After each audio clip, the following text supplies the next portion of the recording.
All right, let me ask you something. Have you ever picked up a book or, watched a video that just promised to completely change your life, only to find yourself maybe a year later buying another one?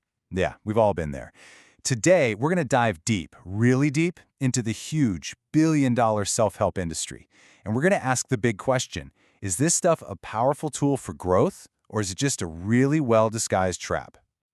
So here's how we're going to break it all down. First, we'll follow someone's journey right down that self-help rabbit hole, and we'll take a hard look at the so-called dark side of the industry. Then, we're going to flip the script and ask, hey, is self-help really the problem? After that, we'll make a pretty strong case for why hope is so important, and we'll wrap up with the most crucial part, how to finally turn all that knowledge into real-world, actual action. Okay, to really get a handle on this whole paradox, let's kick things off with a story. And I have a feeling this one is going to sound pretty familiar to a lot of you. It's a journey that all starts with just a single spark of inspiration. So, let's talk about James. His story starts back in college with just one classic book. But wow, it snowballed fast. It wasn't just reading anymore, it became his entire lifestyle. We're talking all in, the gym, a strict diet, meditation, those freezing cold showers, daily affirmations, the whole hustle culture package. And from the outside, he looked like he was crushing it. His confidence seemed off the charts, but on the inside, it was a totally different story. He felt like he was just performing, just playing the part of a successful person, but not actually feeling it. And honestly, James's story is the perfect segue into some of the really valid criticisms of the whole self-help world, because there's these common traps that so many people, not just James, fall right into. Let's break down the three biggest ones right now. First up, we've got something called the dopamine cycle. Okay, so think about it. Every time you learn a new life hack or a cool concept from a book or a YouTube video, your brain gets this little hit of dopamine. And it feels good. It feels like progress, right? Like you're leveling up in a video game. But here's the trap. That feeling of progress often stays inside the game of just consuming more content. It doesn't actually translate to your real life. And that leads us straight into trap number 2, something author MJ DeMarco calls action faking. Oh man, this one is huge. It's basically the art of being super busy without ever being effective. You know what I'm talking about. Making those beautiful, color-coded schedules, organizing your workspace perfectly, signing up for another webinar, all while you're putting off the one hard thing you actually need to do to make any real progress. And the third big one? Good old hustle culture burnout. The message is just relentless, isn't it?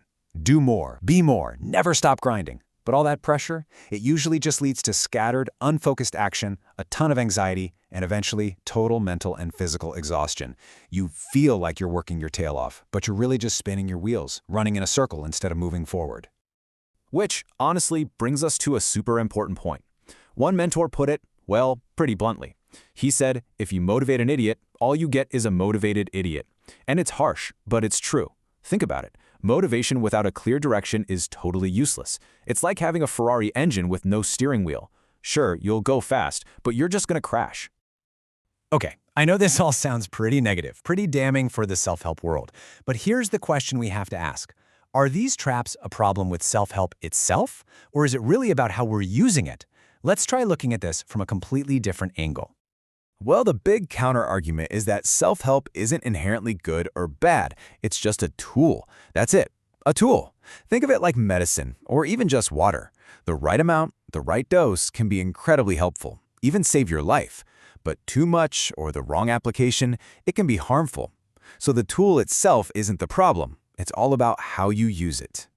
And this slide just nails the difference perfectly. On one side, you've got a toxic relationship with self-help. You're obsessively consuming everything, you're always looking for that next quick fix, and you end up blaming the tools or the gurus when nothing changes.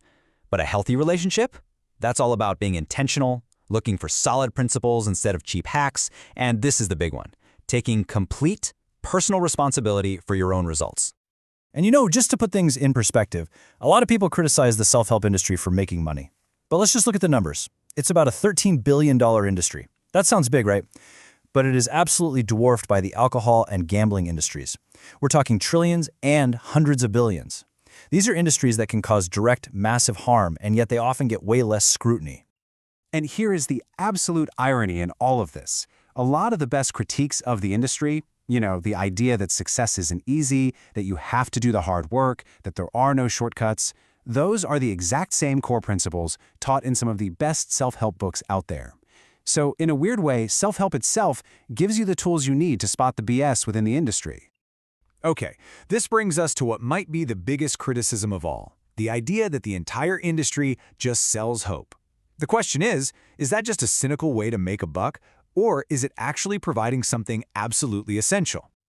Well, the counter-argument here is really strong. It says that hope isn't some cheap, throwaway commodity. It's maybe one of the most powerful, most fundamental forces in all of human existence.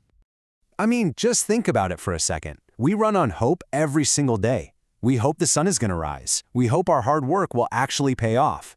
Think about doctors. They don't just hand out pills. A huge part of their job is giving patients hope for recovery. The complete absence of hope is devastating. It's the primary driver of so many terrible things. Hope is the fuel for every single action we take. So if the goal isn't just to sit around and consume hopeful content, then what is it?